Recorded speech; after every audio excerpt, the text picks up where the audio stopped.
Welcome back to Celebrity Radio. It's Alex Belfield talking to some of the country's biggest stars. And we've got a new one for you today. A lady who's got a brand new single out for Christmas. She's a lady who was just working in a department store and was plucked from obscurity and is a big star now in her own right with a debut album. And she joins us on the phone now. Beth Sherburn, how are you? I'm good, thank you. How are you? I am delicious, but not as good as you. I mean, you've really got everything, haven't you? To have beauty and talent at the same time is wonderful. Oh, thank you. Congratulations on this new single. You just sent it through to me. A lovely Christmas record and completely in the spirit of the season with a modern twist. Snow Angels is a song. Yeah, Snow Angels. Now, I was really lucky because I've worked with a fantastic songwriter and he's a really good friend of mine. He's called Chris Eaton, and Chris has written many Christmas hits over the years, such as Breath of Heaven by Amy Grant and Saviour's Day by Sir Cliff Richard. So I was really lucky to work with Chris, and you know, we worked on Snow Angels together, and it's a love song, and I just think a lot of people can relate to this song. It's all about waiting for your loved ones to come home for Christmas, and you're excited to see them, and you just want to do the lovely things you do together, you know, over the Christmas holidays. I'm really happy with it. I love that the Christmas single is back. I mean, Bublé really helped, didn't he? Because his sensational album was so popular, and now everybody seems to have an album out. People are back into Christmas music, which is great. Definitely, yeah. You know, like you've mentioned, Michael Bublé is one of my favourite Christmas albums. I always listen to that album, you know, over the Christmas holidays. And I just think, you know, I really want to do a Christmas single. It's one of my favourite times of the year. And with this single as well, it's very special because I wanted to work with a charity for my Christmas song, and I've chosen a brilliant charity called Make-A-Wish Foundation. And this charity grants magical wishes, you know, to enrich the lives of children and young people fighting life-threatening conditions. And these children go through a lot, and if I can just help anyway, you know, I'm really happy to do so. So what we're doing is I want to raise as much money as possible. So therefore, every download of Snow Angels from iTunes, 100% of the profits go straight to Make-A-Wish Foundation. So, yeah, it's really special. And you can pre-order Snow Angels now on iTunes. I've also worked on a music video online now on YouTube, worked with a fantastic director called Phil Clark, and we filmed at some fantastic Christmas locations as well. A fantastic garden centre near home called the Pavilion Garden Store, and I've had a fantastic setup this year, loads of beautiful decorations, and we also filmed at a golf club as well near home, Enfield Golf Club, and we filmed some really nice footage around the woodland. So yeah, that's on YouTube now, so it'd be great if everyone could check that out as well. So it's really exciting. Just give us again your website so people can find out more details. Yeah, my website is www.bethsherburn.com, and if you have social networking sites, Twitter, Facebook, Instagram, it's the Beth Sherburn. So I also keep up to date with that as well. And the single's called Snow Angels. Let's talk about you. We all need a story, and you've got a remarkable one that somebody happened to come through a department store in Birmingham, and there you were just minding your own business, and you were plucked from obscurity. This is a great story. I'm sure there's great work and discipline has gone on behind it, but nevertheless, a good story to sell you as an artist. I was working at Debenhams, like you've mentioned, and yeah, I was a shop assistant. I worked on Team Beauty, so the fragrance stores, and I was listening to the Michael Bublé album. That's another reason why the Michael Bublé album is pretty special to me. I was singing to White Christmas, and it was pretty late.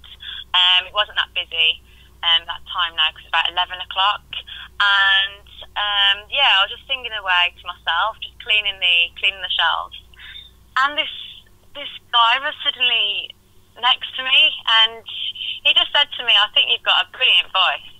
And I just said, "Thank you, that's really nice of you to say." And then he was saying to myself, he was saying to me, he came in to buy some fragrance for his wife for Christmas, and he was just saying to me, you know, do you want to do music full time? And I was thinking, well, actually, yeah, I write my own material. Music is definitely what I want to do.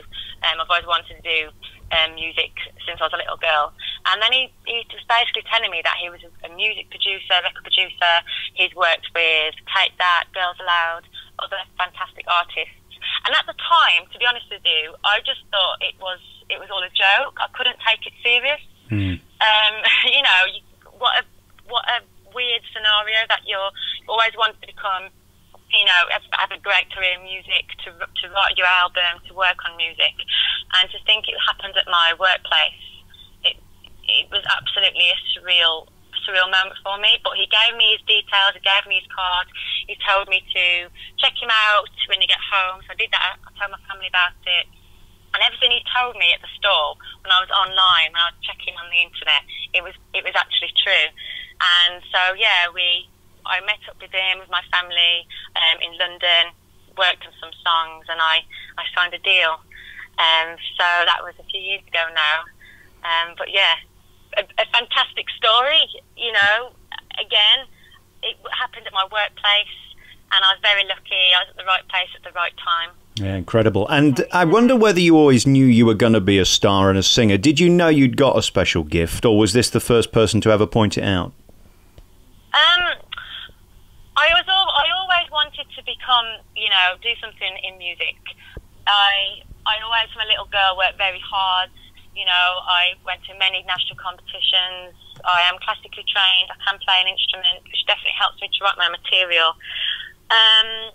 But this was the first time where, you know, I got a lucky break.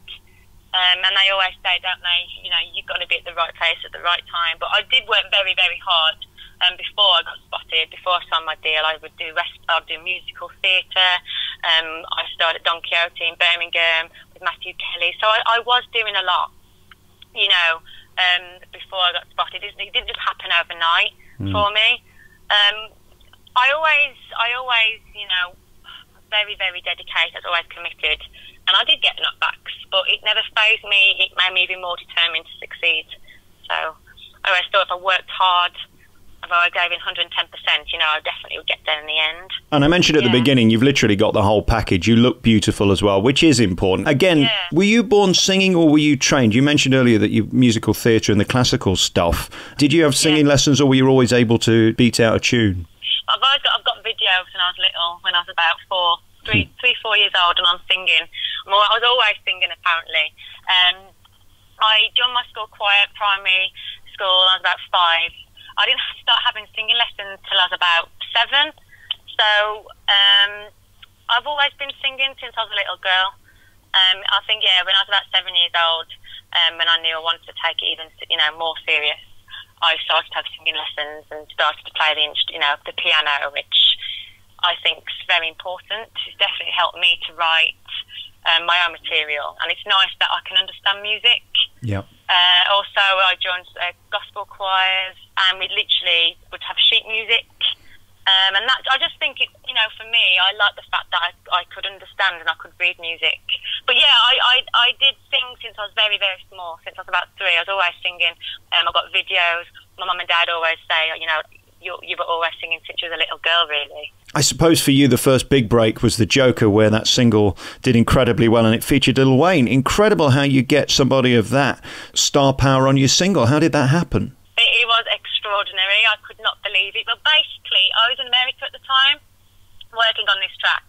My management, Lil Wayne's management, we were getting really good vibes whilst working and writing on Joker, and my management just said to me, Beth, do you want to send this over to Lil Wayne? I think we should. And I said, yeah, of course. But I just didn't think I would receive any feedback of him or his management. But 3 days later, after sending Joker, I had a phone call. And it was actually from the man himself telling me that he loved the track, he wanted to feature on Joker. And I write all of my material, so everything I release, I've either written or co-written with somebody. So to think that a huge star like Lil Wayne wants to feature on Joker really was a dream come true. And, you know, I've had fantastic support from fans. I've had amazing feedback with the song. And I was really lucky. I supported the Saturdays. And one of my dreams was to perform at Wembley Arena. And I actually made that dream come true, because with the Saturdays, I performed at Wembley Arena. And it was brilliant because I performed Joker, and a lot of the fans knew the song, and that was brilliant. It was an amazing feeling. And also doing the school tours as well. You know, I go into schools and I talk about e-safety and cyberbullying, and if I can just help a couple of students along the way who are being bullied, cyberbullied, I feel I've done something positive. But again, performing my own material, performing Joker, and these students know all the words to Joker and to my own music, again, it is fantastic feeling. It really is. It's amazing how the business has changed. When I started on the radio, the only way that fans could communicate with stars was through radio shows when they came into the studio. Now, of course, with Facebook and Instagram and Twitter, you're all communicating one-on-one daily. And I think the school thing is a really powerful way to meet an audience and build it. That was a smart move. Why did you decide to do that? Was it to get that incredible, intimate connection? Yeah. Well, basically, one of the reasons why I talk about it is because my friends were bullied and cyberbullied at school, and I saw the effect it had on my friends. And when my PI asked me if I wanted to do this, I just thought to myself, you know what, if I can help a couple of students along the way who are being bullied, cyberbullied, I feel I've done something very positive. And it's also great to, perform new material, to perform my own songs in front of these children, just to see, what they think of the music. And it's been brilliant because, again, I've had fantastic feedback. It's been great to meet the students. And, when like with Joker, like I've mentioned, when I'm singing that song and they're singing the song with me and I know all the lyrics, it makes it worth it as well. It's brilliant. It really is, especially as a writer. An amazing feeling for me. If anybody wants to be like you, is the core talent the discipline of having the ability to sit and play and write for yourself? Because let's face it, if you're singing other people's songs, you're never going to make any money, are you? No, that's true. For me personally, I think it is great if you can play an instrument or you can write your own material. It makes you unique. You've got your own style of writing, you've got your own unique sound, you know what direction you want to go with your music. That's what I feel anyway, being a songwriter. But I don't think it's not key, you know what I mean? But for me personally, it's definitely helped me to move forward in the industry. Where do you go from here? Because it's interesting, isn't it? You can have the greatest ability in the world, but you've got to have a platform to do what you do. Is it about performing live now? Are you out gigging night after night? Yeah, I do gig, definitely. I've also been working on my EP. I'm going to be releasing new material next year now. But yeah, also though, I go to gigs, not just my own, other artist gigs, just to try and get inspiration. I go to many workshops still now, just to get some inspiration again, to develop my writing ability. So yeah, it's a mixture really, but gigging is very important, of course. Up and down the country, sharing your music. So yeah, I do a lot of gigs. How do you know your songs are any good? When you sit there at the piano in your head, they sound genius. Do you have to ask other people, family members, friends? Yeah, I like to have. Yeah, I show my music to my family, my friends, other producers, and like the school tours as well. What I've been doing recently, just sharing a new song and see what reaction I get off the students. So yeah, it's very important to have other opinions as well of other people. So yeah, I do that. I'm very critical of myself, but I do like other people to hear my music. But generally, if I get a really good vibe of a song, that's also important. Sometimes it depends what you're writing about. Maybe it's what my friends have been going through, or relationships. What's personal to you as well. So what the song means to you. And I'm just up the road in Nottingham. You're there in Birmingham. Are you going to stay in Birmingham, or are you going to have to move to London eventually to do what you do? I commute to London a lot. Really, I'm down London a lot. So yeah, I definitely will be moving very, very soon. Yeah. But yeah, it's not far for me, but I commute daily to London. It's tough to do what you do outside of London, isn't it? That's the hub of live entertainment. Yeah, that is very true. There's not a lot around Birmingham really for musicians and people who want to get into the arts. Not as much as compared to London, personally. So it is important to do, like the gigs down London, and when I go to write. But I've also been working with a brilliant writer called Kieran Bell, and that's in Liverpool as well. So, you know, you do a lot of travelling with with my music. But yeah, London is the central point. And you mentioned America earlier. That was the first big break with Lil Wayne. I suppose for you, getting back over there, if you can break that, nothing else matters, everything else will follow. Is that something that you've got as an ambition? Yeah, definitely. Fantastic. I'd love to go back to America, go back to LA and work on new material. But yeah, that is a dream to do well over in America. Like what Sam Smith has done, that's an amazing achievement. And other artists as well. So yeah, of course. Congratulations on your new single. It's called Snow Angels. It's for Make a Wish, and you can get it by going online. Just put in Beth Sherburn. I'll spell that for the heart of thinking. Sherburn. Beth Sherburn is a new big star. She's going to do really well. Congratulations, and come on again, won't you? Thank you. Definitely, yeah. Lovely to talk to you. Bye.